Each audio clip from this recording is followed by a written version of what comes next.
We've already talked about to enter the kingdom of God, you must be born again. Yep. The truth shall set you free. I've heard you mention that in a lot of seminars. Yeah.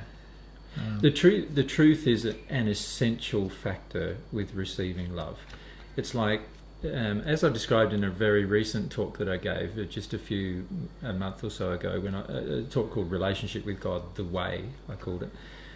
In that talk I described there's basically three essential factors when it comes to receiving divine love. The first one is humility. Humility is an openness to receiving truth. So when I'm humble, I have a passionate desire to receive truth. I have a passionate desire to experience truth as well, to actually physically, emotionally experience it as well as receive it. So as far as religion goes, a prerequisite for that would have to be that you have no preconceived ideas of what you believe is true. Correct. Which I see as the stumbling block for a lot of churches, in that because they believe the Bible as the Word of God. Yes. They then have this preconceived idea of what is true, and anything that contradicts it, Yep. which you yourself do and did Yes. in the first century as well with the books at that time, Yes. they cannot accept any of that Yes. as being true. Yes. Because of that preconception. Yes. So many Christians have become like the Pharisees in the first century, in the sense that the Pharisees became very dogmatic when it came to particularly the first 5 books of the Bible, and in particular the law, what they called the law. And they then made sure that all people who properly practiced the Jewish faith at the time practiced the law as found in those books. And as a result of that, they were very, very close to any new concept or new idea, particularly new ideas surrounding love, because the law would always be more important to them, have a higher priority than love did. And as a result of that, they became very resistive to any additional or further truth being presented to them. Now, as most teachers do, I tried to join up things so that you could, see the principle involved in the law, and then expose it even further by expounding it further and seeing the principle in a wider community or in a wider area. And but that didn't go down very well, because they felt that was a dilution of the law, and just like a Christian today feels like what I would be teaching would be a dilution of the Bible, God's Word. So the very first requirement to connect to God is humility. Humility is the complete desire and openness to receive truth no matter what it is and whether you disagree with it or not. And to have a passionate desire in that regard is humility. So that's point number one. And I talked about humility quite frequently in the first century. The second point that I would say, the reason why you're humble is so that you can receive truth. It's the truth that creates freedom. When you know the truth about any subject, you are free to utilize its laws. So, for example, a scientist discovering the truth about uranium and how it can be utilized can now produce nuclear fusion or nuclear fission. Some use it badly, some use it well, but the scientists can discover the law involved or the laws involved and then utilize the law to the benefit of mankind, or otherwise, depending on how they use this law. And with the truth always results in this absolute freedom to discover and utilize things in any manner you wish. And so the truth does set you free, literally as well as spiritually. And then the truth sets you so free that you are now completely open to absorbing love. So the truth, you could think of it as humility is the doorway to truth, and truth is the doorway to love. Without going through those stages, it's impossible to receive divine love. And even the truth about ourselves. Even the truth about yourselves. Which is one of the hardest things. Yes. And it is the thing that most people find the most difficult. Because the truth about ourselves has an emotional impact upon us. Whereas the external truth, although it does have an emotional impact, usually has less of an emotional impact upon us than the truth about ourselves. It's the truth about ourselves or themselves that most people cannot cope with. And therefore are unable to receive God's love up until beyond a certain point. So they absorb the truth about the universe because they're so enthusiastic about that and they feel quite fascinated about that. So they absorb the truth, all of that truth, which opens them to a certain amount of God's love. But then they refuse to absorb the truth about themselves, where they're being unloving, where they're being unkind, where they're being untruthful, where they're being, where they're out of harmony with love in their day-to-day life, and that then causes them to stagnate in their relationship with God. So without humility, we will not have the doorway into truth. Without truth, we don't have the doorway to receive God's love open. And those are the three things that I taught primarily in the first century, everywhere I went. And they're still the same teachings now as they've ever been. The truth doesn't change. And so what I'm teaching now is almost identical in nature to what I taught then. You've mentioned a lot about God's laws now. Did you talk about that as much in the first century? Yes, I did. There's not much biblical evidence of that, is there? I wouldn't agree. If you look at almost every parable had one of God's laws involved in it. So if you look, say, at the parable of the rich man and Lazarus, for example, then there was a law that when you die, you are substantially unchanged. There is a law that involves that, which is the law of the transformation of the soul, the law of love. And there was also a law regarding the spirit world involved in that. The people who are in the heavens can see the people who are in the hells. And there was a law of rapport between locations in the spirit world.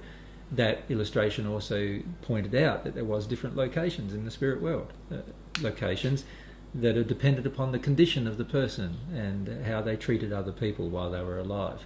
So there were a lot of laws mentioned in that one parable.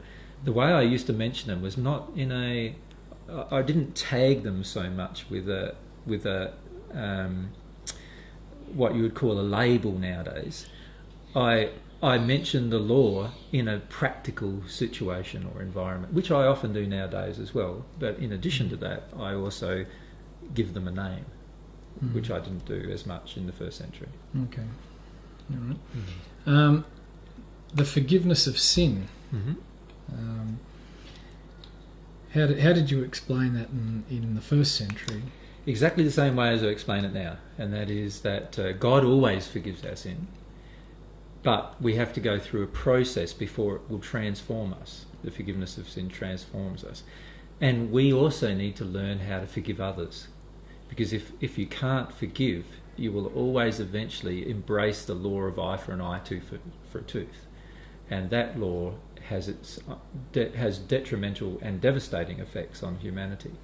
So I, back in the first century, taught both principles. The principle of forgiveness, not only forgiveness of yourself, but also forgiveness of your brother or sister, and also the principle of repentance, which was this principle that if you actually emotionally felt what you had done to another, then God's love could transform you through this process, and it was the feeling of being forgiven by God that you went through as a process, as a part of that process.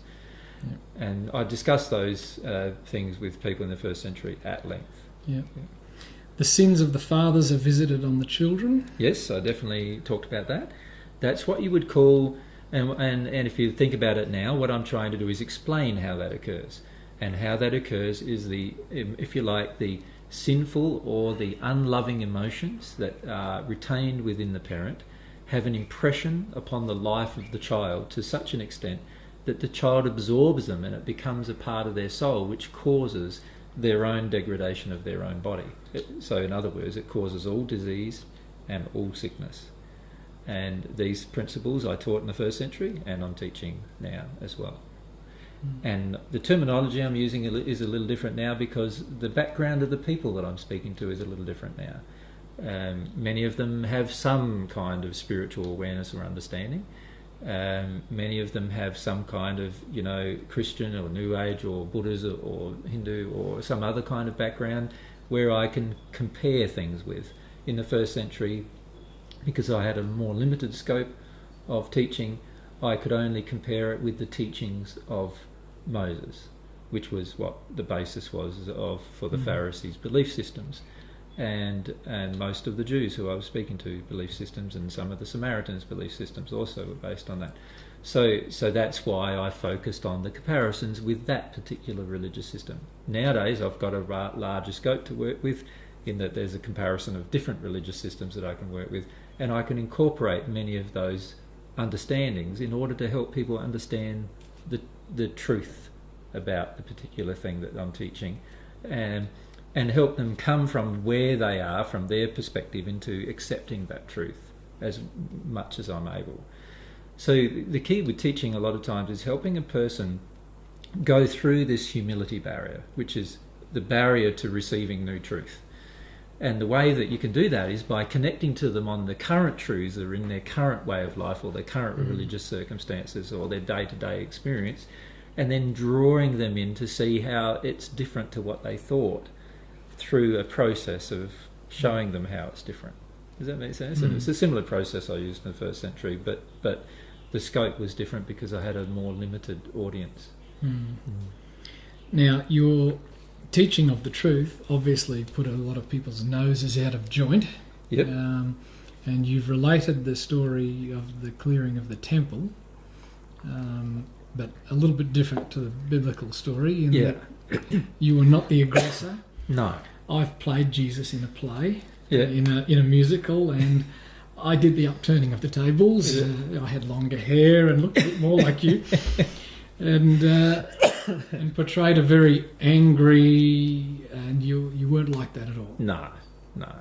Well, there's no need to be angry. Anger always comes from an emotion where you're afraid, generally, and I wasn't afraid.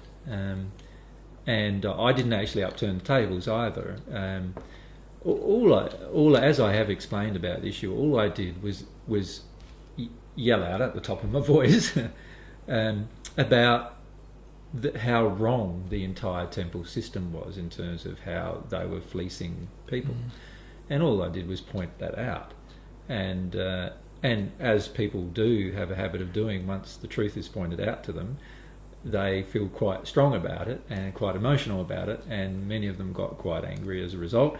And as a result, there was a bit of a riot in the temple, where everybody was upset with the money changes and how much money they were making and how they were being ripped off and so forth. It was something that everybody felt, and all I did was say it. Yeah. Now, this made you a bit of a target for the Sanhedrin. Not really. They didn't. This was a minor event for them in comparison with other things. Other things. See, I spoke the truth about everything, which meant the truth about the Pharisees' condition, emotional condition, their soul condition, how their condition in love. So when somebody would come up and ask me about a certain Pharisee, if I knew them, then I could talk about their condition. And of course, there were only 70-something Pharisees on the Sanhedrin. So sooner or later, you were going to finish up talking about most of them and their condition. And of course, those things would be related to others, and that would be related to others. And the Pharisees sort of, and the people on the Sanhedrin, both the Sadducees and the Pharisees, sort of started to view that as a subversion, of their position. On top of that, I would talk about the unfairness of how the temple was run. The inability of sacrifice to actually relieve a person from their sins, for example, was another thing that I'd speak of. And so all of these things were basic tenets of the religious faith. So they then also felt that I was undermining their faith as well. So you had a whole heap of men, all of whom were quite addicted to power and control, now having their control and power undermined by one man's actions.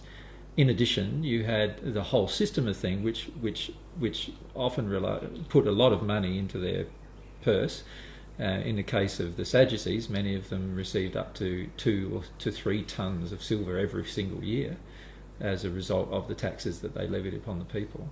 So we're talking about, nowadays you'd be talking about billions of dollars worth of funds going into these people's pockets, which was now being threatened.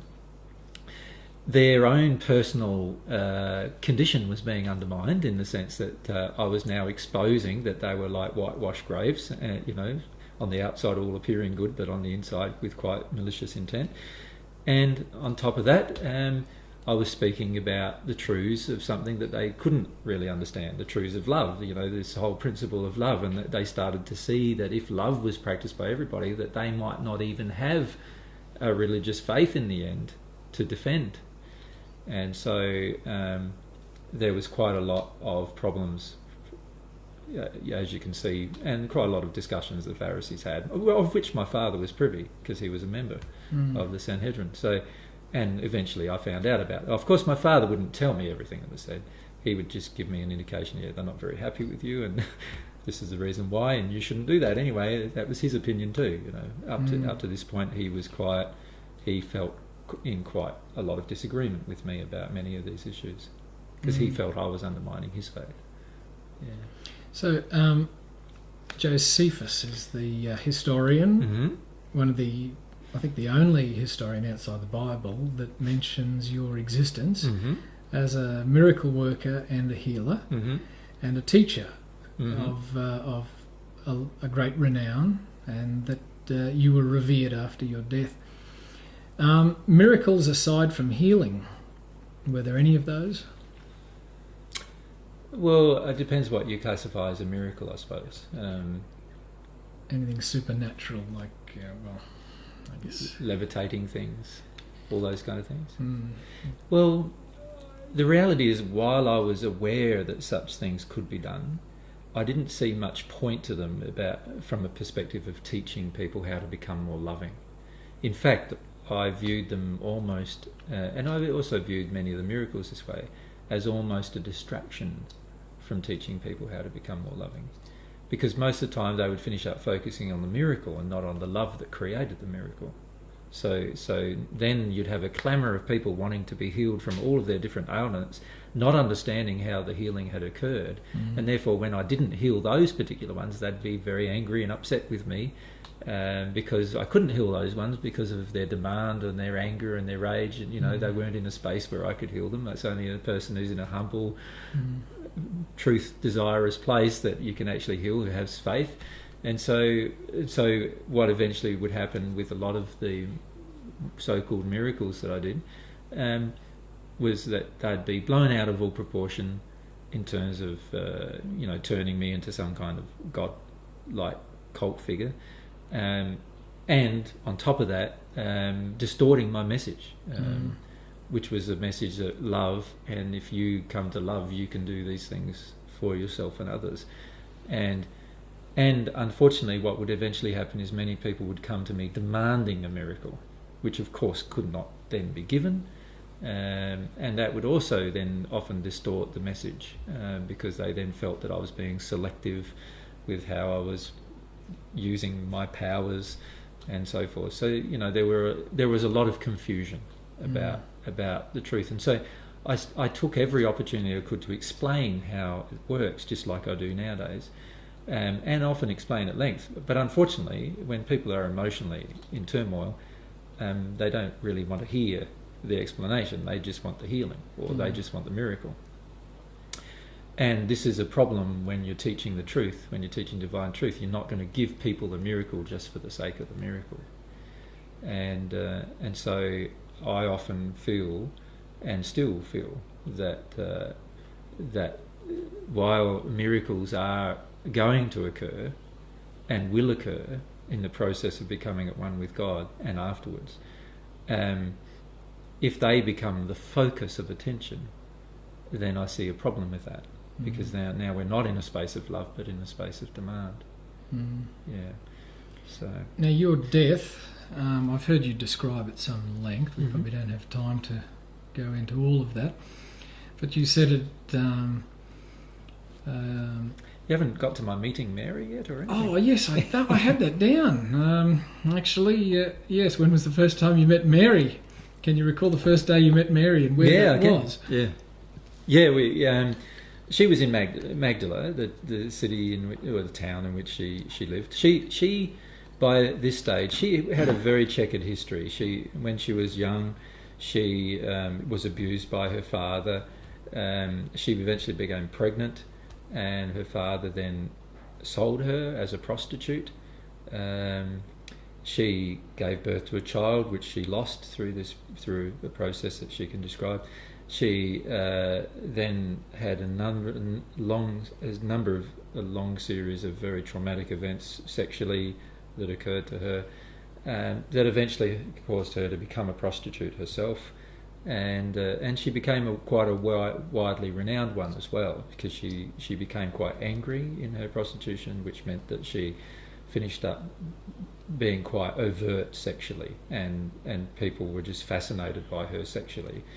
Then she went through a period where she just found a older man who she eventually became a mistress to, and he loved her in the sense that he, lavished everything that he had on her, and she then didn't have to be with any other men, so she didn't, and in fact she wasn't even with him. He sort of had this sort of a goddess view of her. So by the time she met me, she was actually in business as you'd call it a fashion, probably in fashion nowadays, like, materials. She used to work with textiles and materials, and make clothing. And she had quite a number of women working for her who were all from her similar background, who she'd rescued from a similar background. And so by the time I met her, she heard about me through the different healings that had occurred in other towns that I'd visited. And usually by this stage now, when I came into a town, people had heard about me before I arrived, and so they'd come and see. And she came with a group of women to see me. And by this stage, she was pretty much her own woman. The man she was living with didn't really care what she did, as long as he could idolise her at all occasions. He was a fair bit older, you said? Yeah, much older. And he died shortly after I met her, actually. Okay. But he willed everything to her. So she was also quite wealthy as a result, after he passed. And I met her just walking into the town. She was there with a group of women, and I instantly recognised her as my soulmate. And then it was just a process that we went through after that. And she became one of the disciples.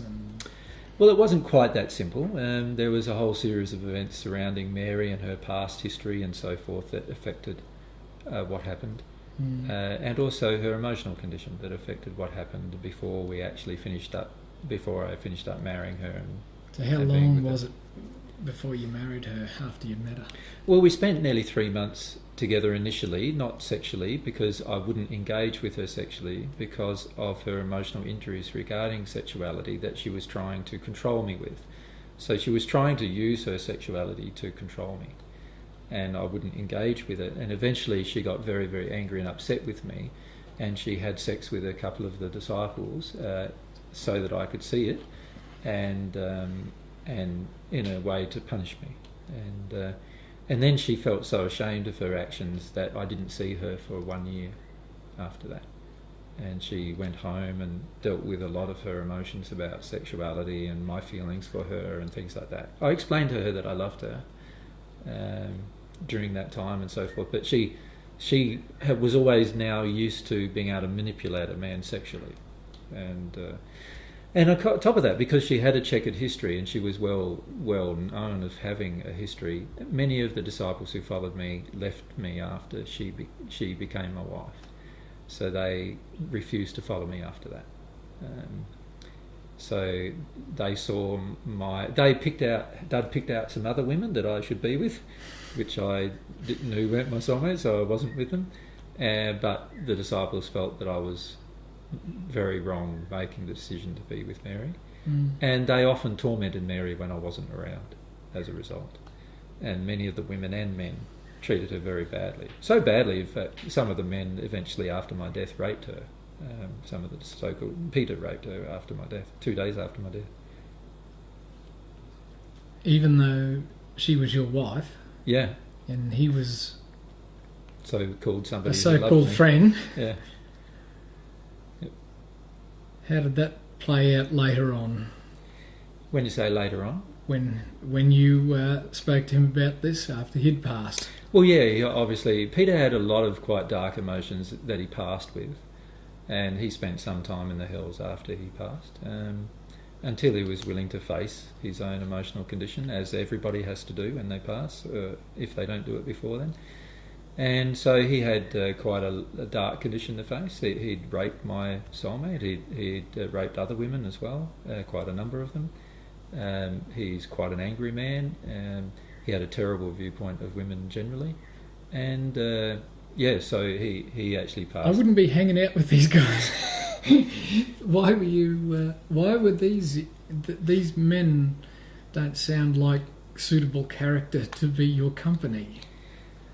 Well, this is I find it quite ironic, actually. What most Christians today would view as a suitable character for my company. In the Bible, it does say the truth about who kept my company. And what does it say? It says that I was known to have consorted with the tax collectors and the sinners. And the reality is that most of the people who were associated with me were well and truly sinners, in the sense that they had a lot of pretty dark emotions. 4 of the so-called apostles, and they weren't my apostles, but 4 of the ones listed in the Bible were basically terrorists. So there are lots of people who I was associated with in the first century that I was trying to teach about love. Okay, so you didn't really have a closeness as a friendship, like you would these days. Like I would choose a friend who's fairly similar in character and ethics and morals to myself. I probably wouldn't want to, You'd judge them. In other words. No, I wouldn't judge. I just wouldn't choose to be around them. From commonality. I choose to be around anybody who wants to hear the truth while they want to hear it. If they no longer want to hear it, then I probably won't be around them. Now, Peter often said he wanted to hear the truth, so I told him the truth. And he often didn't want to hear it, of course, but he said he wanted to, and so he always got a dose of it. So who was the smartest out of the disciples? Who caught on the quickest? Intellectually the smartest, or soul the smartest? Soul. John. Aside from Mary. Mary was caught on the quickest, being my soulmate. It was undoubtable she was going to. But aside from the male disciples, John was the person who understood the divine truth the most by the time of my passing. He was the only one present at my death, really. The only male present at my death. Andrew might have been present at my death, but at a distance. John was right close by where I could see him. And he was there with four of the girls, but my soulmate included. But quite a number of the women understood divine truth far better, but the men struggled because of arrogance and other emotions. They all struggled. Now, the Sermon on the Mount, did that take place? Not. A lot of the things stated in the Bible recollection of the Sermon on the Mount, I did actually state, but not at one at time or location. So it's sort of like an amalgamation of a lot of the teachings of truth. And were there thousands of people? Well, there are often thousands of people listening to me, yes. So you did have large crowds? Yeah, often, where it was possible and where the dynamics of the location allowed for that to occur, a lot of people had a really soul longing for truth. That's why people wanted to listen. Because they had a soul, there was a soul longing for truth in them, and they wanted to listen to it. So that often followed me to a location, and it was quite frequent that in a town that I'd roll up to, a lot of the people from the town would eventually come and listen to the guy who healed such and such or whatever, So a lot of times the healings became a bit of a impetus for them to listen initially. And then of those people, some of them became serious about the truth, about the divine truth. Yeah. Now, you've said it's impossible to raise someone from the dead. So Lazarus wasn't dead? Not in the sense that, in the sense that so-called clinically dead nowadays, and you can get people back from that location, by giving them a jump start. He was in a similar condition. He wasn't dead in the sense that the silver cord had been broken. The silver cord is the joining between the spirit body and the material body, and if that breaks, it's impossible to bring someone back from that location. So once that cord breaks, then the person is always going to be a spirit. Also, I didn't have any feelings about death because I knew what death was. It was just a transition into another life. And because I spoke to spirits regularly about the life they led, I knew what kind of life it was. I could see it. I could see them often living their life, and therefore I could see what kind of life people would have when they pass. So I didn't see death as as an enemy like people do today, or people did that in the first century as well. They viewed it as their enemy. So even your own death, I've heard you describe that you actually didn't suffer. No, Mary suffered far more than I suffered in my own death. There was some physical pain, but you can detune from physical pain through the process of, regulation from your soul. And while you're in a state of love, you can actually completely detune from physical pain. You don't have to experience any physical pain at all. So I didn't experience much physical pain at all in the process. My body was exhausted though, so there was a state of exhaustion because of the amount of blood that I'd lost. But it wasn't a painful experience. It was just an exhausted experience. Mary, on the other hand, because of her condition, being in more fear than I was, being my soulmate, she could feel my feelings, and whereas those feelings passed through her, she experienced more pain as a result. So she actually experienced more pain at my death than I did. Now, you weren't hung on a cross. It was a stake, you said. Yeah, I was hung in the Jewish way, which was basically a vertical pole. Is this how the Romans hung Jews, not how the Jews executed? No, it's how the Jews hung Jews. Did they? And the reason why the Romans decided to do it this way on this day was because Pilate wanted to illustrate that he had to have nothing to do with my death, that it wasn't his responsibility. So normally what a Roman would do would hang him on a cross like they would normally do, but and you'd die over a long period of days using that method of death. Usually it was quite a number of days. Many survived up to 3 days hanging like that before they died. Whereas hanging like a Jew, the Jews' way of hanging is very traumatic on the body, but very, very intense but short in comparison. So all of the weight is placed upon the midsection of your body, and it tears apart, literally tears apart, because of being hung vertically, where you can't support your weight with any on the sides of your body at all. It's all just hanging from one point. But you've said that you suffered more in the beating beforehand than the beating beforehand practically killed you. Yeah, the beating beforehand was pretty bad. It's very similar to what's depicted in the movie that Mel Gibson made, The Passion. I haven't seen it. And so the beating beforehand was pretty bad. They used whips with nails and hooks in them. So the skin would be pulled apart in layers, quite often quite down to the bone. And so during that process, the reason why I couldn't carry the stake myself was because I was too exhausted by that stage due to loss of blood to even carry it.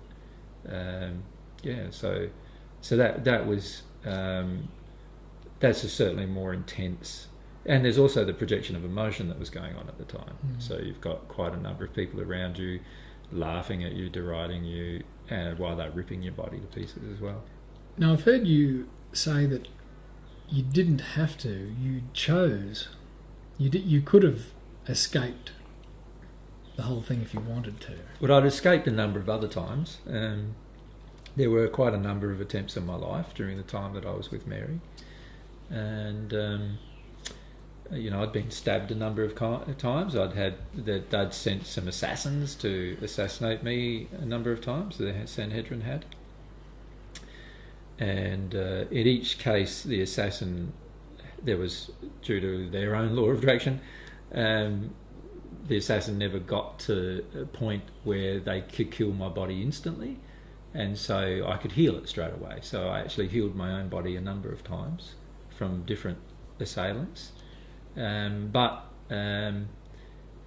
the Jewish Sanhedrin then thought, well, the only way we're going to make sure of this is to make it a sort of a state and religious sanctioned death, to really just make sure of the deed.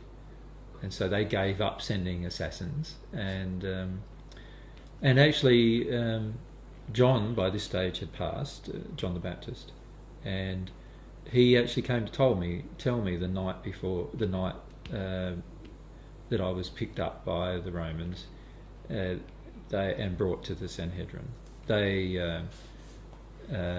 He told me that that was going to happen, and I had an opportunity to leave if I wanted to. But you chose not to. Was this as a demonstration, a further demonstration?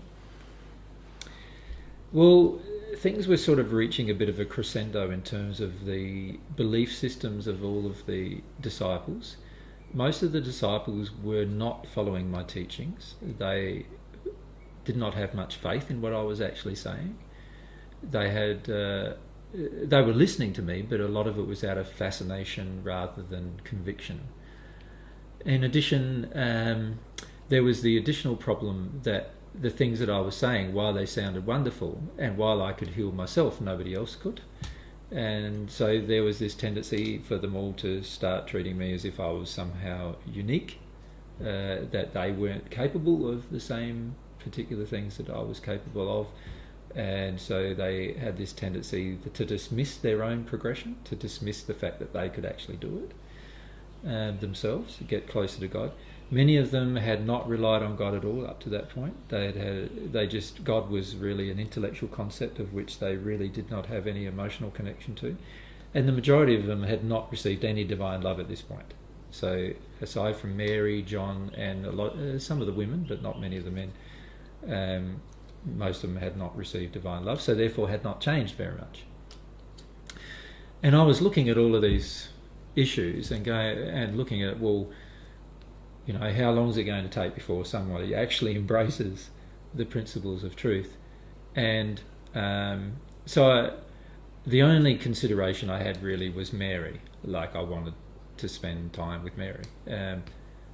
That was the only reason why I healed myself on previous occasions, because I really wanted to spend more time with Mary. But I got to the point too where I could see that Mary also wouldn't deal with her emotions about certain matters, and so our relationship sort of was also coming to some point of stagnation as well, in the sense that she didn't want to work through some of her emotional issues either. And so it really got to the point now where I was left with the decision, well, what's the next thing I do to help everybody go through a process that they need to go through but they don't want to go through, or they're not choosing to go through. And I could see that night, the reason why I prayed a lot that night with God, is I could see that my death would possibly accomplish more than my staying alive. And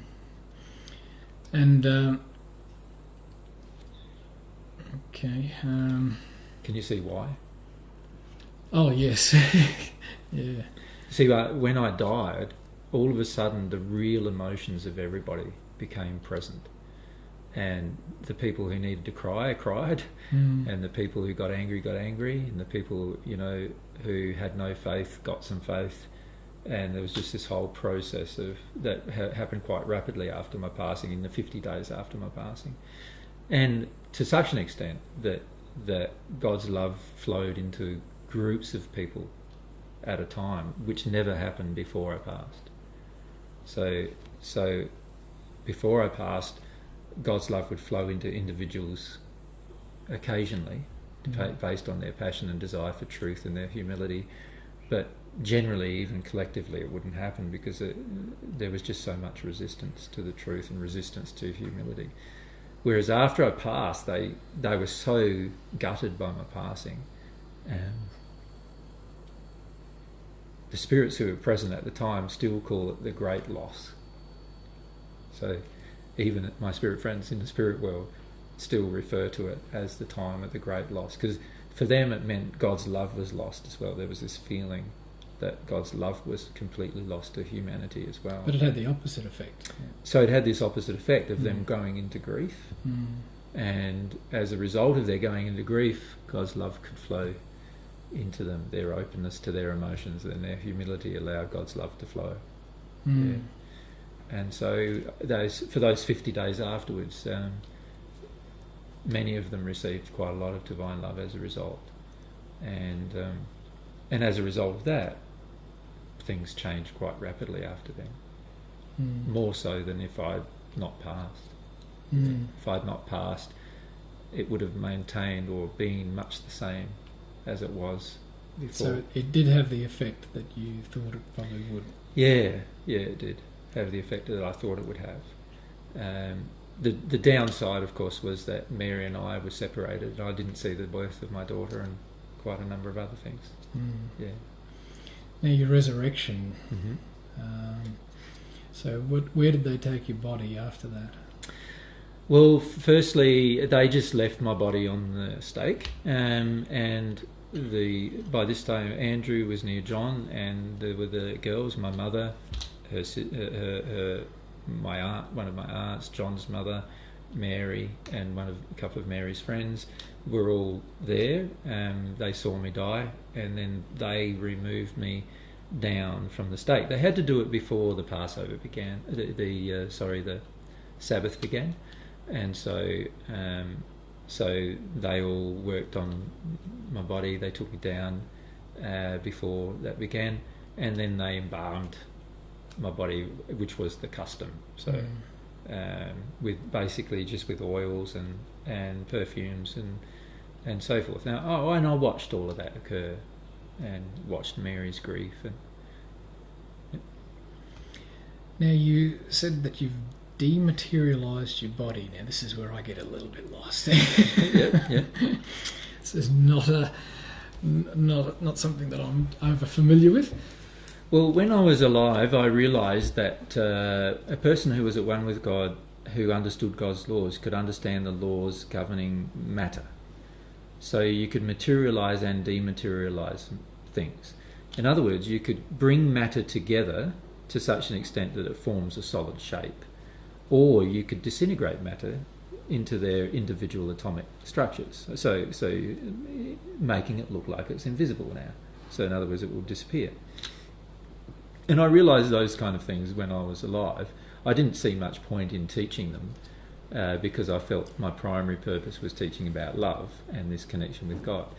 But I realised that there was all these other things that I could show in the future if it got to that point. And that's why I said to the disciples, there are many more other things that I'd love to teach you, but you're just not ready for them yet. But what happened after I passed is I realised that most of the disciples, or also the Sanhedrin and others, would come to see my body, as did many previously, as sort of like a sacred relic.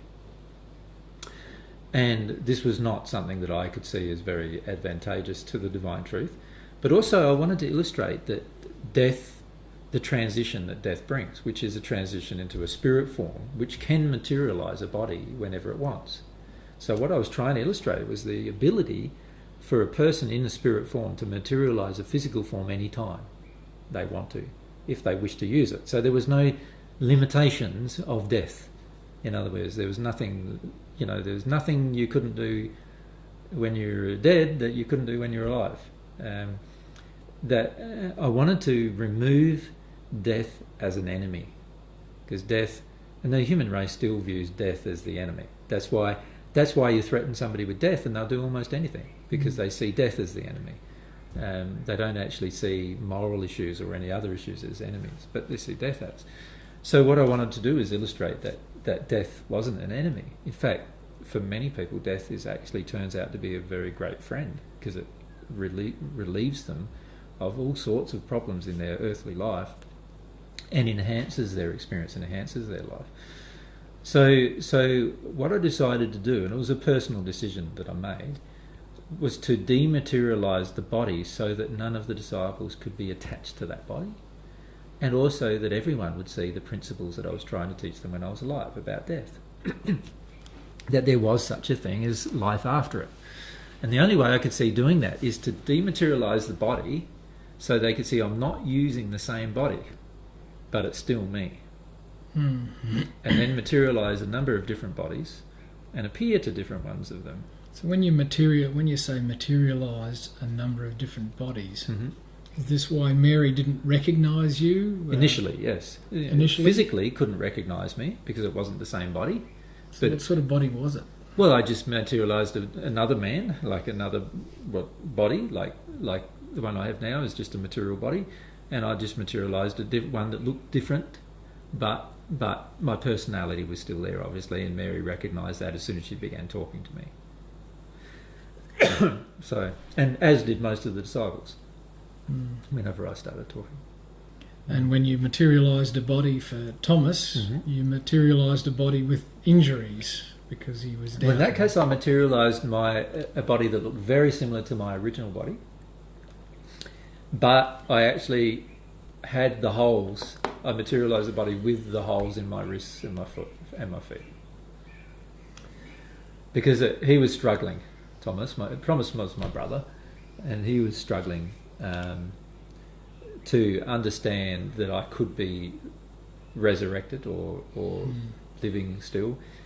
When he had saw me die, he'd saw my dead body, and he didn't believe. Most of the men didn't believe Mary. Like I appeared to Mary the most, of course, after I passed, but most of the men didn't believe her. You know, as was the custom back then, you didn't believe a woman at all. In fact, you know, if you wanted two witnesses to anything, the two witnesses couldn't be two women, so they had to be men. So unfortunately, most people didn't believe what Mary was saying, and so I needed to provide further evidence, which I did do on quite a lot of occasions. So I appeared to almost 500 people after my resurrection, so-called resurrection, in between that 50-day period. Okay, now you moved then onto the spirit world. Yep. Was it what you were expecting? Yeah, of course. Who met you there? Well, you know, a lot of the people who'd been my guides met me at first. So at the time I had around 17 guides, and you know, I met most of them. So Moses and Elisha and Elijah, and I met who else would you know? There's some that you don't know, but Michael, who you know of as the Archangel Michael, you know, ones like that. They were present. And then I decided that I wanted to visit the hells. So I spent quite a lot of my time going through the hells, talking to them about... So that part of the Nicene Creed is right. You descended into the hell and... Yeah, I did. Yeah, I descended into, not in my condition. My condition still remained bright, but I decided to visit the hells for the sake of teaching people in the hells that God's love was available to them, basically, and that they could choose a different way of progression if they decided to, that would speed up their life in becoming happy again. And so I spent quite a bit of time teaching in the hells, in between spending time with my soulmate, and shortly after Sarah was born, and I became Sarah's guide as well. So I would guide Sarah and communicate with Sarah as she was a child and as she was growing up. Yeah. Where's Sarah now? Now, 20th century now. She lives in Canada now. She's also reincarnated. Luke and Sarah are a soulmate couple, and they've both returned to Earth. And they're in Canada? Yeah. What place in Canada? They're on the east coast of Canada. Yeah. Okay. All right. Now we'll go to memories of the spirit world. Unless there's something else that any other memories that. There's heaps of memories I haven't mentioned. But yeah, we can't. You know, it's like trying to summarise your life, and obviously summarising 2,000 years. It can't be summarised in a few hours, but. It's like trying to summarise the major events of your life. I've missed out quite a lot of them. from my first century life even. Mm. Let alone from our spirit life. So, but let's Well, give the it a spirit stab. life goes for 2,000 years. Exactly. So we're not going to be able to... Summarise it very quick. no, Very well. so I guess highlights? Highlights. Well, obviously for me, a highlight was Mary passing, in the sense that she, I could now be with her again. That was a really important thing for me and her. So that was a major event for me, personal event. There's a lot of what you would call impersonal events, I suppose, or more impersonal events. Not that my life's ever been impersonal, but just things to do with my role more than my personal life. So my role is the redemption of mankind. My personal life is I'm just Jesus, an average guy with a soulmate and who wants to love and be loved by my soulmate, and so I sort of see my role and my life and my personal life as two separate things. Does that make sense? Mm. And most people in the spirit world do. Most people in the spirit world have a role that is to do with their passions and desires, but it's a sort of a role that's God's assigned to them, and that's different to their personal life. What they experience in their personal life, which is their life with their soulmate, the things that they enjoy together doing, and so forth. And so I suppose you could separate my life into those two areas, into my personal life and then my role. And obviously in my role, I'm pretty busy all the time. Being the first person who was in a condition of one with God, obviously that has a certain responsibilities attached to it that I accepted and desired to accept. And so those responsibilities I maintain, even now. And then my personal life is a separate issue to that. My personal life is like my life with Mary, the things we enjoy personally doing and so forth. And it's the same after we pass. So the things that affected my personal life after we passed are firstly Mary's passing. That was a big event for me, big event for her too, because she'd missed me terribly, and she didn't feel me as strongly as she could have because of some of her emotions about my death. And so when she came back into the spirit world, she was quite traumatised when she first arrived because of her death, but that shortly changed into joy for her, and we progressed together fairly rapidly after that, bearing in mind that we lived in different locations for a long period of time. But I could visit her any time I wanted, and that was most of the time. So, so we spent a lot of time together.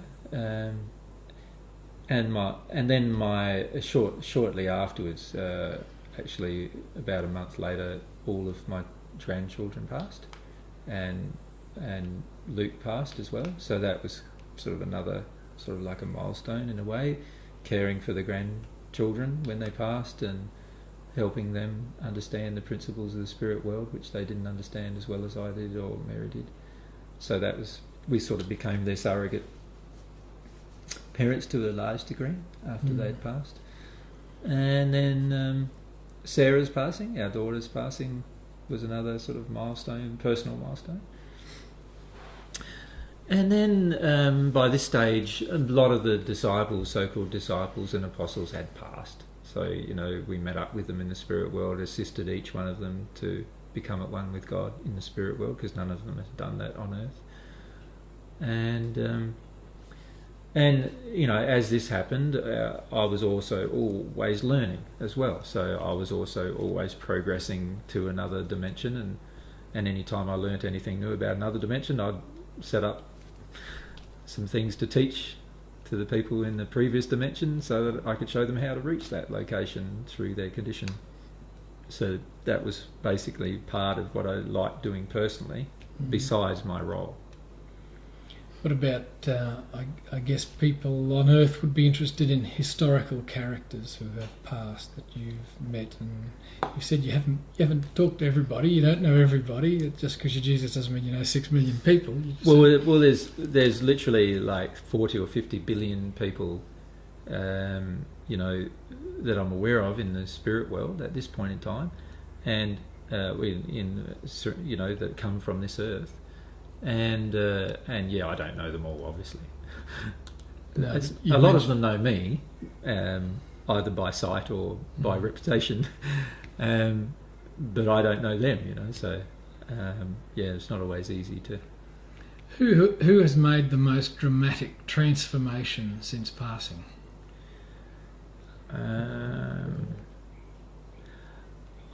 I would say probably in the time of my life, probably Cornelius.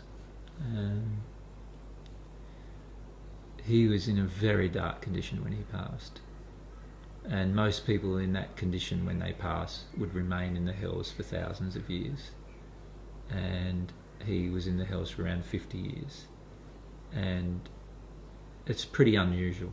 That's very unusual for someone in that amount of dark condition to actually. And you said this is because you made this connection with him while you were.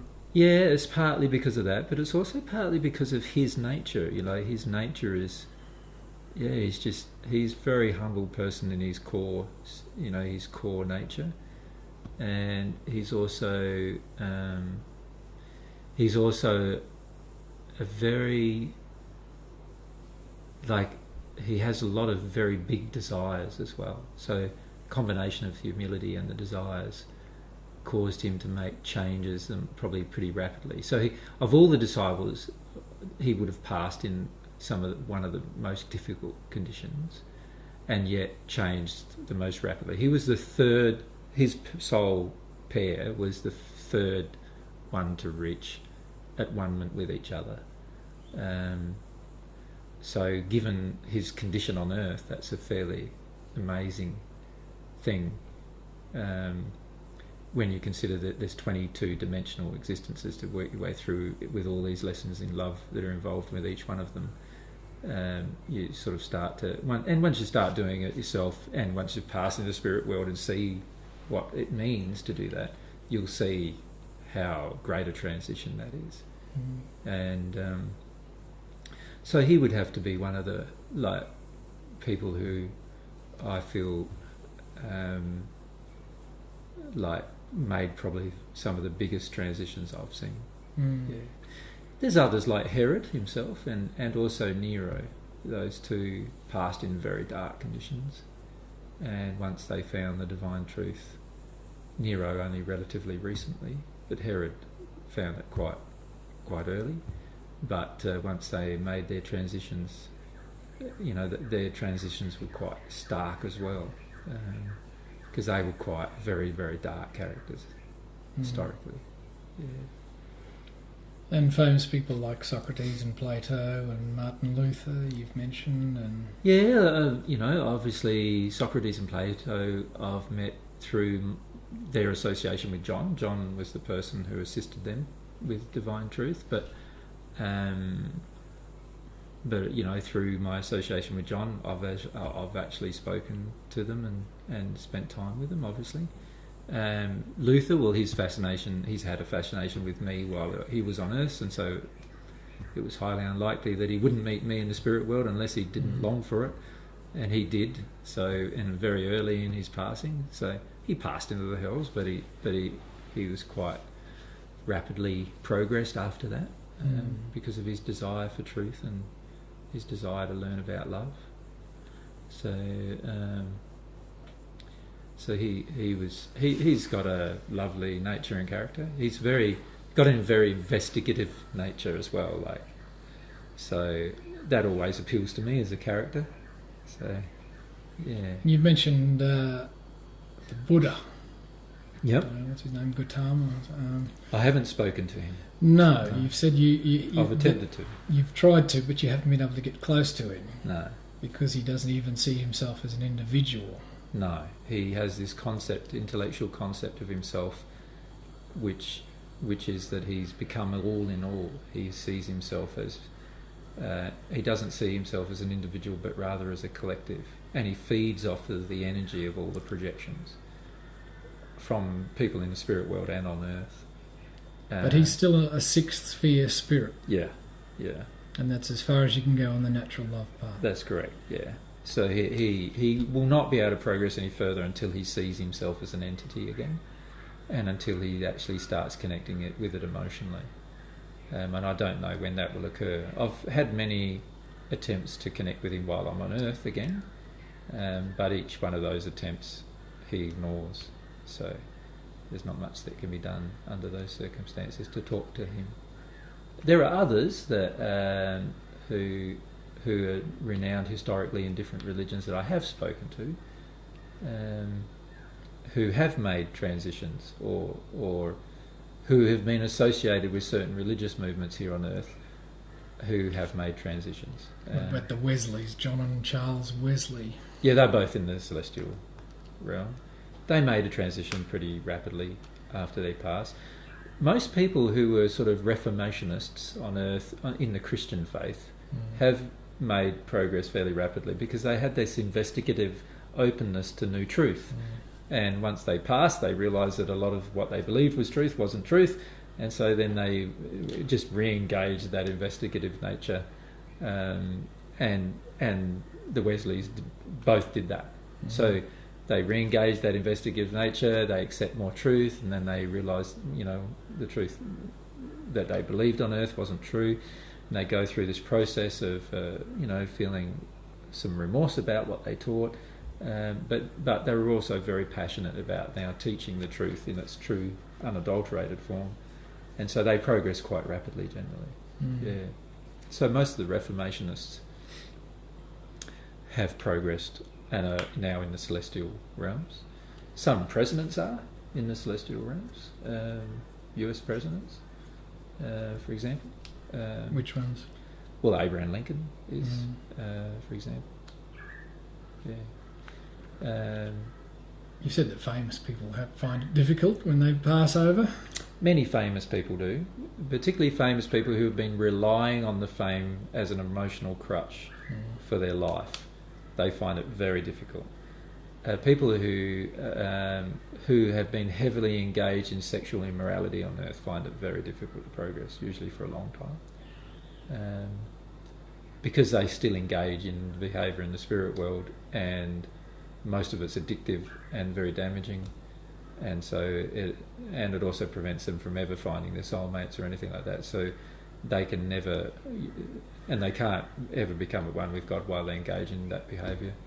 So they often find it very, very difficult after they've passed for a long time. There's some of the spirits of old, who found it a bit difficult initially. When I say of old, the persons as Ammon and Aman, or Adam and Eve, they when they passed, obviously found it quite difficult initially. And it wasn't until my coming in the first century that they learnt about the divine love and started to long for that. So some of the older spirits have become so engrossed in creating their sideways movement in the sixth dimension that they think they're progressing when they're actually not. So it's sort of like you saying, I need a change in my life, so I'm going to move to Sydney. But really, Sydney is very similar to Brisbane in a lot of ways, and you end up with the same life. It just feels different because you're in a different location. Does that make sense? But nothing's really changed. You haven't changed much. Your family hasn't changed much. Your environment hasn't changed much. Nothing's really changed much, and particularly spiritually and emotionally, you haven't changed much. But you just feel better because you're in a different location. And most six-sphere spirits are like that. They move from one location to another location sideways. They feel better. They feel like they have progressed or learnt something new or whatever, but nothing's actually really changed. And it's not until they receive divine love that they realise even many times that nothing had changed and nothing could change beyond that point. But when they're channeling, they often talk about God and divine love, don't they? Of course, yeah, because they use all the terminology. And spirits are adept at using even spirits in the hells are adept at using terminology just to, convince another person on Earth that that they understand what you're talking about. And I've had literally millions of conversations with spirits in the sixth dimension. I often go there to teach, and so I've had millions of conversations where there's been very large audiences of hundreds of thousands of people, even millions of people sometimes, that I've talked to about the principles of divine love and divine truth. But the unfortunate thing is they think that I'm talking about the same thing as they think. And because they think it's what they think, they're not open to actually realising that it's different to what they think. So are they just lacking in what you call humility? Just not open enough? Yes, lacking in humility. And a desire for truth, God's truth. But you know, without the humility, nothing can happen. And most spirits who are in the natural love path, in the spirit world, lack humility. That's why they're on the natural love path. They want to be self-reliant rather than God-reliant. So they lack the humility to actually submit to their emotions and to submit to the emotional truth of what they're really experiencing. And as a result of that, they're quite often very difficult to reason with. And so eventually in the spirit world, I spent most of my time in the hells or on earth, trying to help people before they pass and trying to influence people and help people that way. And many hundreds of millions of people have been helped that way, of course. And I'm not the only person that was involved in that. So I organised whole teams of people to be involved in these processes, helping people.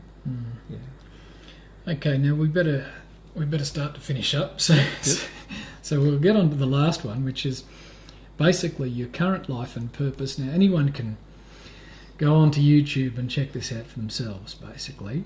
They can watch how many hours of you on YouTube? I don't know, there must be enough. 300 or 400 hours or 300 or something. 400 hours of you teaching. So if they want to know about that, they can find out. But basically, 2,000 years has passed. Why here, why now? Well, there's a lot of reasons why here, why now. Firstly, when you reach the condition of at one-ment with God and then at one with your soulmate, and you're in a condition where you can feel God's desires quite strongly as well. And when I say quite strongly, it's probably an understatement. And so you can feel God's desire to have all of her children know her. And you can feel God's desire to have all of her children feel her love. And the overwhelming feeling of that causes you to decide to assist in that process as much as you're able. And so when we were in that condition before we returned to Earth, we decided that if there was a chance that we could ever come back to Earth, that we would take it, that we would come back to Earth for that purpose of doing those kind of things. But there are also far more things that I wanted to demonstrate and illustrate. In the first century, I illustrated how a perfect person, a person who'd been wiped clean of the sins of their parents, could become at one with God. And I did that over a period of 31 years. So it took 31 years from the time of my birth to the time I was 30, in my 31st year, to become at one with God. And so in that process, I illustrated, not only to people here on earth, but to people in heaven too, all the people in the spirit world, that you could become at one with God, that this was a prospect given to all humanity, not selectively, but it was dependent upon our individual will and desire that it occur. I also illustrated that a person could do it from a condition of being without sin in the first century. And I also illustrated the truths that were involved that you would have to come to accept at some point if you wanted to become at one with God. In other words, that you would have to accept this process of being humble, understanding the importance of truth, and longing for that love to enter you. And I illustrated the power of forgiveness, of repentance, of love itself, and of becoming, the power that you receive by becoming into that place of at one with God. I talked a lot about the terminology of that, like what that meant in terms of will, using your free will, and how desires and morality impacted upon the sort of choices, decisions you make that would affect whether you become at one with God or not. So all of those things were illustrated then. The problem is, over 2,000 years, those truths were established in the kingdom of heavens, what I call the kingdom of heavens, the first celestial sphere onwards. So these truths were firmly entrenched because every single person who arrives in that condition understands them, and therefore those truths are firmly entrenched in the heaven. So the kingdom of heaven was established, and that's why I said to Pilate that the reason why I'm here wasn't anything to do with the earth, because my kingdom is in the heavens. The kingdom that I was establishing in the first time I was here was in the heavens, not on earth. But my intention in this life is to establish the kingdom of God on earth, to do what all the Christians are praying for, and that is to bring God's kingdom to earth.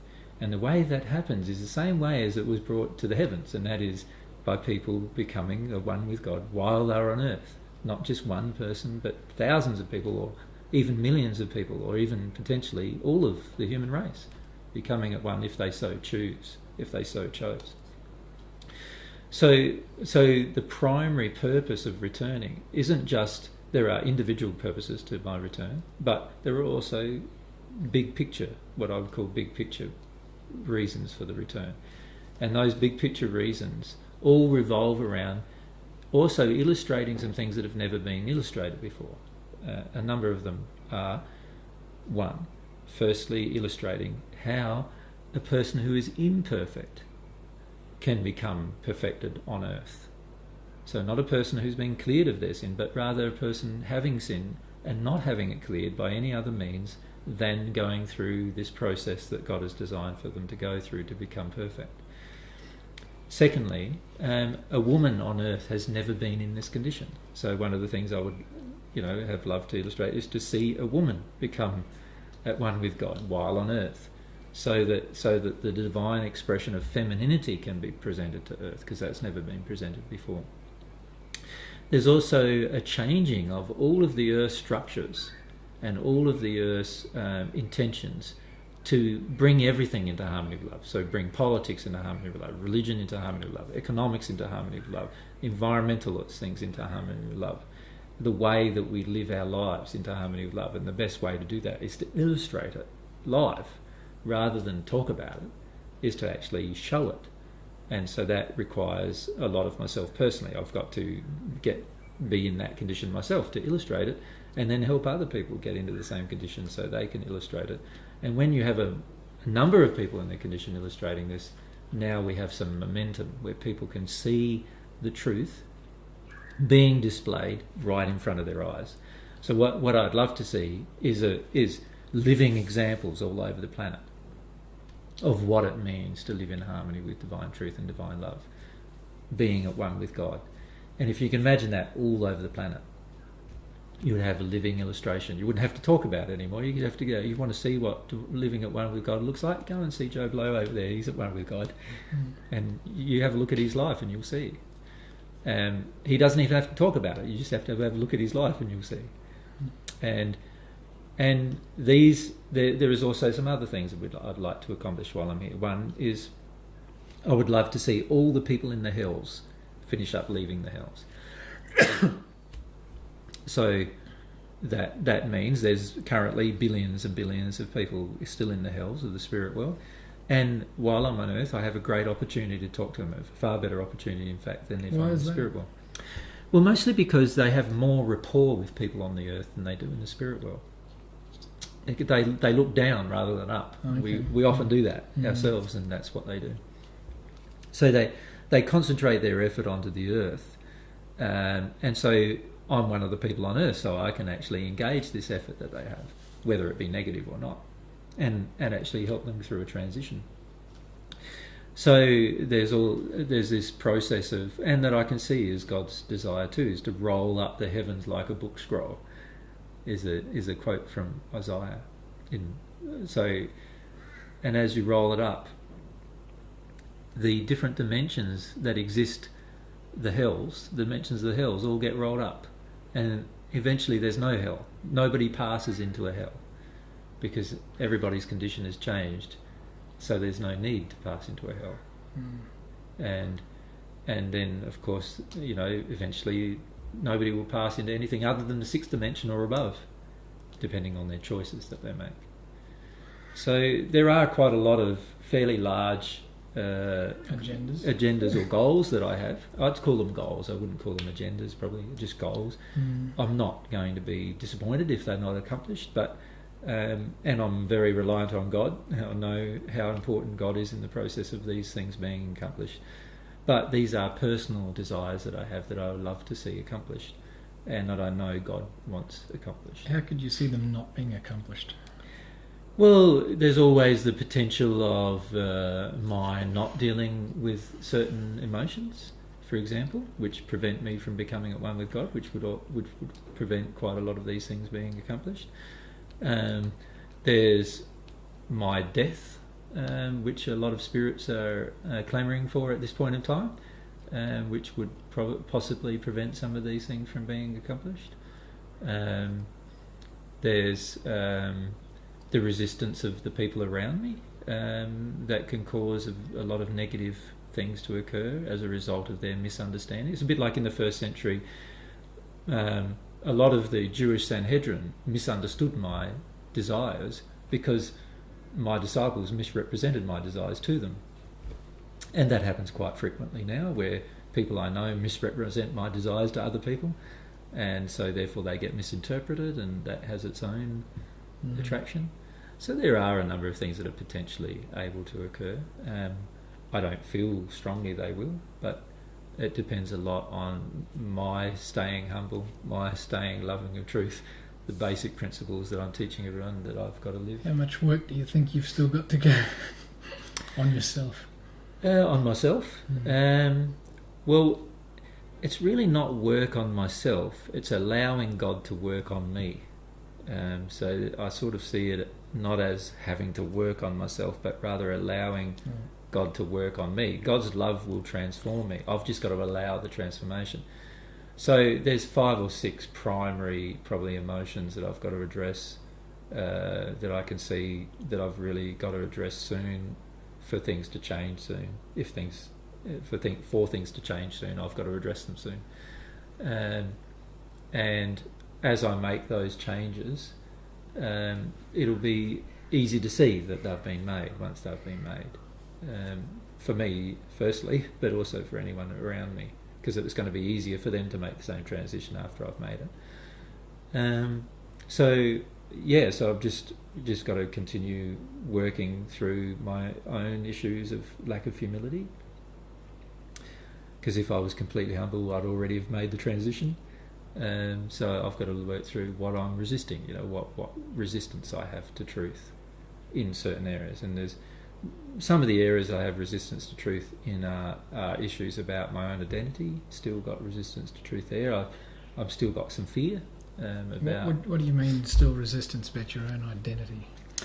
Well, I've got fear about fully accepting myself, because if I fully accept myself, that'll attract worldwide events, and at this stage I feel like I don't want to attract them. There's a fear in me that I don't want to attract them. How would that attract worldwide events? Well, if I became at one with God tomorrow, then I could heal again.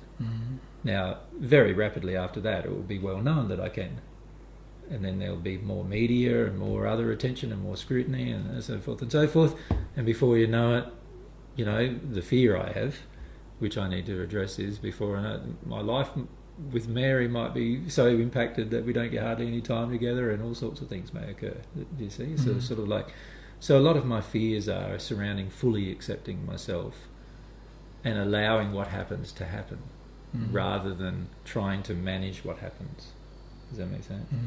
At the moment, there's still a tendency in me, because of my fear, to try to keep everything low key.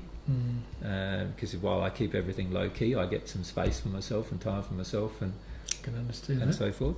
Whereas if I just allow things to happen naturally, and I address this issue of fear and I release the fear, then things will happen a lot more rapidly. And at the moment, I'm afraid of that, and so I resist that. And I can see that I'm resisting it, so I need to do something about that. I've got some sadness about my relationship with Mary still to work my way through, about what's been happening in the spirit world over the past years, our separation after we reincarnated, how we've been apart for such a long time, and some hurt and feelings about that feel quite strong within me that I don't, want to feel very strongly at this point, obviously. I've felt a lot about it already, but there's still more to feel there. There's a great sense of loss about my relationship with God that I have currently that I'm not grieving properly. I get into the grief of it and then I skip out of it, and I get into it. I just sort of skirt around the edges of it. I don't really get into it properly, and so I don't get to fully release it. So you feel that you have grief around a feeling of a lack of connection that you've once experienced. Yeah, I have a memory of the connection, an emotional memory and an intellectual memory of the connection, but I don't have that same connection now. It's like if you imagine right now, imagine that you, for the first 2,000 years of your life, imagine you've been alive for 2,000 years, and for the first 2,000 years of life, you can never remember a time when you were without God. So you never felt alone, you never felt unsafe, you never felt unwanted, you never felt uncared for, you never felt unloved, you never felt any of those feelings that entire time. Right? And then imagine it's all taken away from you in one act. So how would you feel? You'd feel pretty sad, like you've lost a lot of things. And that's how I feel. And yet I'm not fully grieving all of the losses. And while I don't grieve them, I can't get back what I lost. Does that make sense? Yeah. So I've lost all those things, and I've worked my way through many of them, but there's still some of them that I need to work my way through, emotionally work my way through, so that I don't feel them like anymore. I have this sense of this feeling, if you like, of having lost my memory. Like I know that in the future I'll be able to write down a formula for levitation that scientists will be able to replicate and produce machines from, for example. But at the moment I can't remember it. And then I feel really frustrated and upset about that I can't remember it. Does that make sense? Because you used to know it. I used to know it, but I can't remember it now. I used to know every language on the earth. So anytime somebody who has a different language talks to me, I feel really frustrated. Because I know I used to remember that language, now I don't. So I don't understand. I can feel the emotion is this emotion of loss that I need to work my way through. And once I remember it and feel that feeling, then I'll remember the languages. But I've got to go through the emotion to remember it. Things like that. There's also things about my own power and nature that I had then that I don't have now. So I used to be able to, in the spirit world, and there's my potential on earth in the first century too, I used to be able to create things out of nothing almost, it seemed like. So in the spirit world, my home in the spirit world, the home just before we left the spirit world that myself and Mary had, was around 25 cubic kilometres. That was our house. Your house? Yeah. You've downsized. So we've downsized a bit, right? And all of the beauty of those surroundings we've lost. That's what it feels like. The biggest things that I feel I've lost are my constant friendships with my spirit friends that I used to enjoy immensely. And the biggest thing that I feel I've lost is this feeling that I've lost this connection with God because it's not permanent again. And so there's an immense amount of grief associated with that. That's my biggest grief. And so I get into that emotion for an hour maybe in the course of a day, but it's not long enough. I'm not really in it properly. So I need to go through those emotions still. And I feel once I get through those, then I'll be much closer. But you're not setting yourself any time limits on this, or any? No, because there's no need to for a start. We're not in a competition with anybody or anything. God doesn't. Hey? Not in a race. No, not in a race. No, God doesn't have all these expectations of me that I do certain things in a certain time frame that God wants me to do, and so forth. And it's only people's expectations of me. So at the moment, people expect me to be perfect when I'm not. And even if I tell them I'm not, they still expect me to be perfect. And even if I tell them why I'm not, they still expect me to be perfect. And so, I've had to grieve the expectations, let go of the expectations that others have. So whenever I say, "Oh, I'm Jesus," there's this automatic picture that a person has in their own mind, often generated by the Bible or other things, which they then expect me to be. And so I have to work my way through some of that emotionally as well still, like why they, how it hurts that they expect me to be something that I don't expect them to be, and things like that. But once I get through those particular things, which I don't know how long it will take, like in the first century, from the time that I became self-aware that I was the Messiah to the time that I became the Messiah was a period of 13 years or so. And that was from a condition of having no sin, from a condition of having no terrible feelings about myself or anything like that. So potentially it could take longer in this life than 13 years. And I've been... I feel I started my journey probably about 15 years ago, but my realisation of who I was about, or who I am, happened about 7 or 8 years ago. So, if it takes 13 years, then it's going to be another 5 years. It'll be possibly a comparable time to what it took me in the first century. And I don't feel any personal misgivings about that. I know other people do, but I don't. Other people want me to hurry up and prove one way or the other whether what I'm saying is true or not. Yeah. Well, I can understand that, because they want evidence. Everyone wants evidence. Yeah, but see, this is the problem with the Divine Love path, is if you actually embrace the path, you will automatically have the evidence you need anyway. And waiting for another person to provide evidence is actually not the fastest way to get to God. The fast way to get to God is wait for God to provide the evidence. I guess it's their own doubt. Yes. Is this captain of the ship mad or what? Exactly. And I can understand that to a degree, but I am not reliant on another person to tell me that it's right or wrong, and I never have been. So this is why I don't really understand why other people are reliant on me so much. Does that make sense? It's sort of like, for me it sort of feels like, well, no, you're totally capable of doing this yourself. If you know the basic principles, you're totally capable of becoming one with God before I am. You've got far less emotional injuries to work your way through than I have, even right at this moment. That's maybe not strictly true, but there are a certain group of emotional injuries that you don't have to work through that I do. And so you've got just as much possibility of becoming at one with God as rapidly as I could from this point in time. So why would you wait for me to do it when you could possibly do it before me? And not that it's a race or a competition, but one of us being there would be great. Are you a good runner? Am I a good runner? Yes, you used to be. Yes, I see you stretching, and you look like a sprinter sometimes when you give your seminars. No, I don't know if I'm a good runner. Because that's the one race I can be shooting. Probably. No, I've never really been a good runner. I'm more of a... you see, for a lot of things, if there's emotions in your body, they affect you markedly. And I've had a lot of grief in my body and a lot of fear of grief. And so that caused me to have very small respiratory capacity.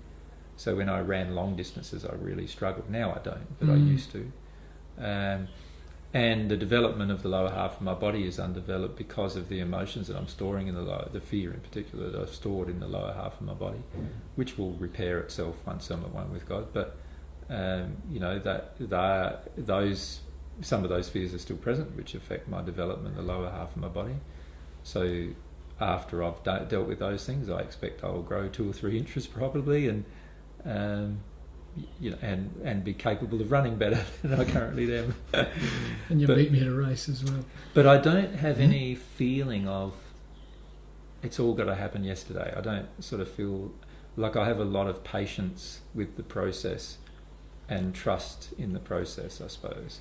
Whereas I feel a lot of people on the planet are used to getting everything yesterday. Like I think of something and all I've got to do is go out and get it on the credit card, that kind of thing. And if soul development is like that, it wouldn't be very sincere, but if soul development is like that, I'm sure quite a number of people would have already embraced it. But soul development's not like that. Becoming one with God's not like that. That's why nobody on this planet has actually embraced it to the completion, aside from myself in the first century. And the reason why is because a lot of times people expect things to happen a lot faster than they have patience for. And they often have very little patience for themselves in terms of their own development. So for me, I just feel like, no, I want to be patient with myself and understanding of myself. I don't want to dally around, but I need to understand every change that happens. I need to feel every change that happens. And that means sincerity has to occur in the change. And that's the way God designed the path. So, yeah. Well, I've heard one of the fellows in your seminar inspired by you. He said, AJ, you don't just talk the talk, you walk the walk. Yeah. So I guess that's what you would describe the way, the light, the truth, and the life. Yeah, and that's why I said to the people in the first century, I am the way and the truth and the life. Because if you can copy what I do, you will become at one with God. And of course a lot of people in the first century thought that was quite arrogant to say. A lot of Christians now don't think it was arrogant of me to say it 2,000 years ago, but they think it's arrogant of me to say it today. Yeah. But it hasn't changed. It's the same process, and if I have a strong desire to connect to God, and the same applies to yourself, if you have a strong desire to connect to God and you embrace the way, everyone else will see through your embracing of the way how the way can affect their life. And that's a basic principle of truth, that the first person embracing a course of life or a course of action is going to be the way shower for the others who follow. Yeah. And that's probably a good place to finish. The way, the truth, and the life. Sums it all up, doesn't it? Yeah, yeah. Oh, once again, it's been a pleasure. Same goes, my friend. Thanks very much, AJ.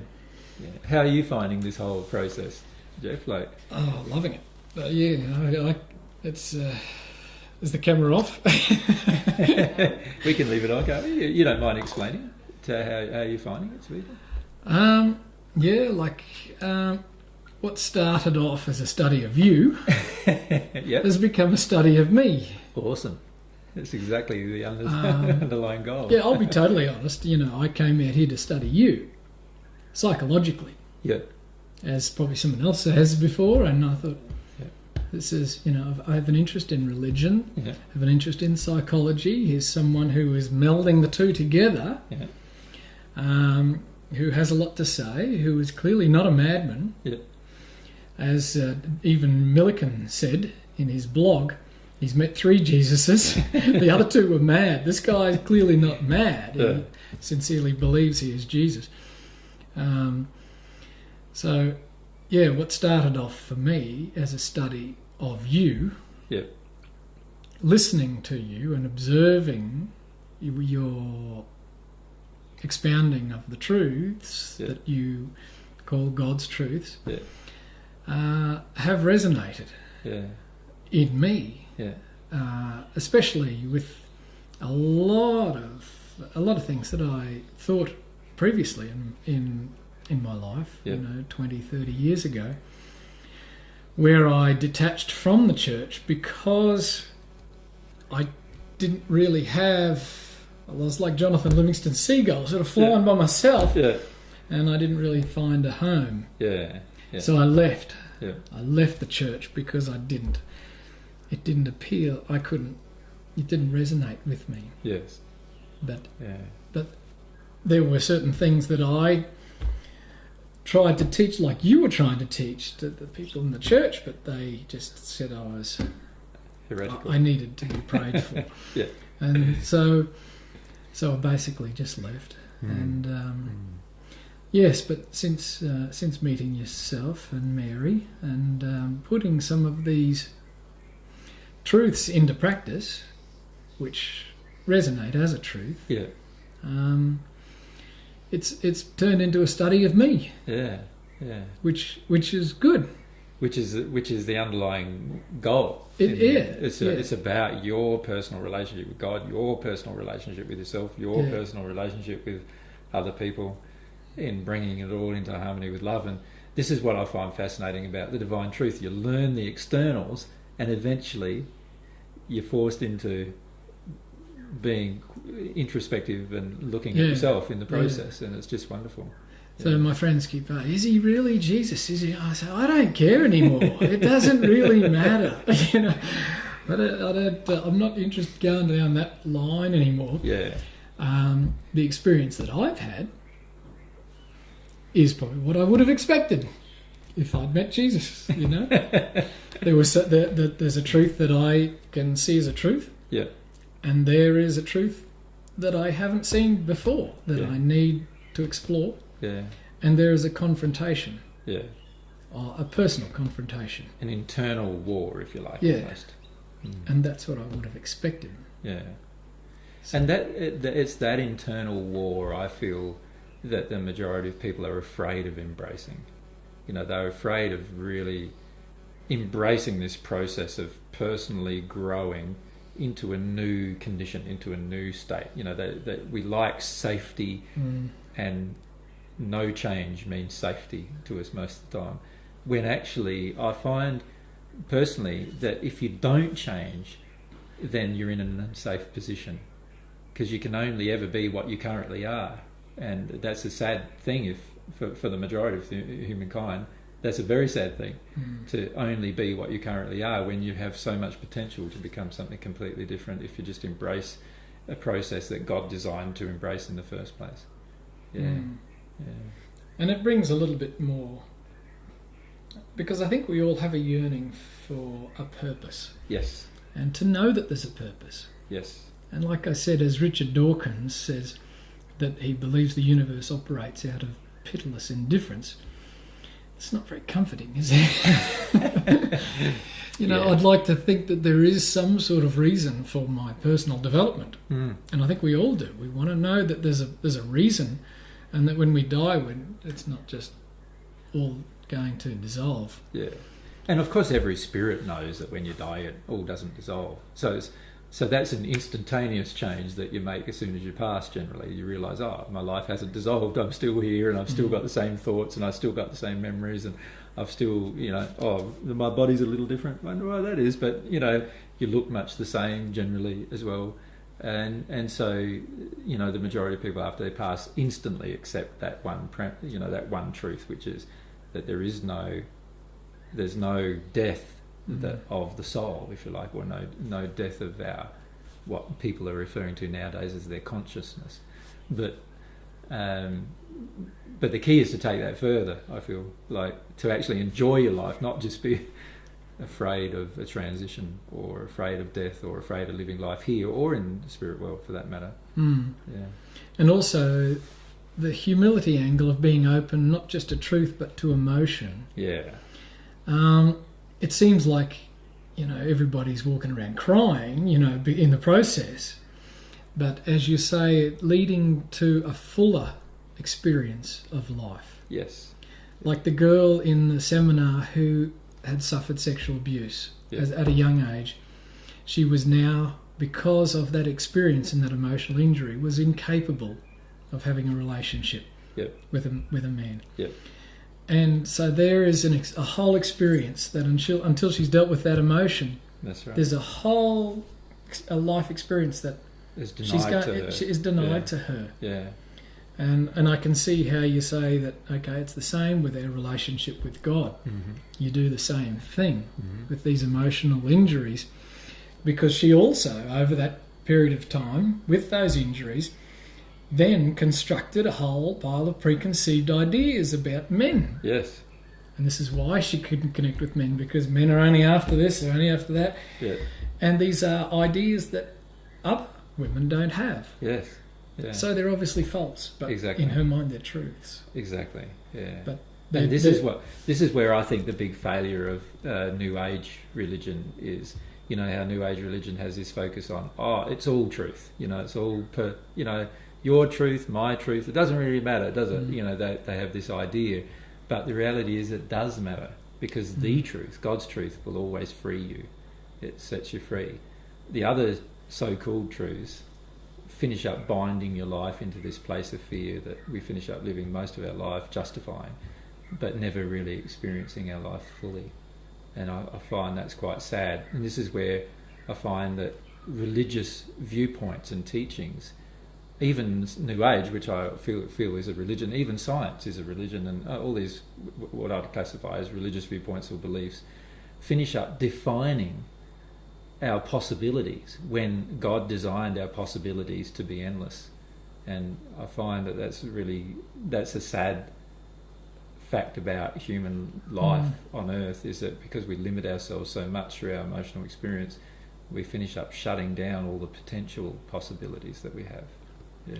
And that we have to give to others as well. Yeah. But it's it's an awesome journey. Like every single person I find who really finds and discovers, the path of God's truth, and actually embraces it and realises it for what it is fascinated from that time on forever. You know what I mean? Like the spirits in the spirit world right now who are completely fascinated, who know far more than any person on earth would even conceive of knowing, and yet they're totally fascinated with what they can still discover. Yeah, that's what I love about it the most. God's designed this eternally fascinating system. Yeah. We just have to be like children and discover it like and absorb children. it and be humble to the process, Yeah, that's good. Excellent. Thanks very much. Thanks for your time, Jeff. Yeah.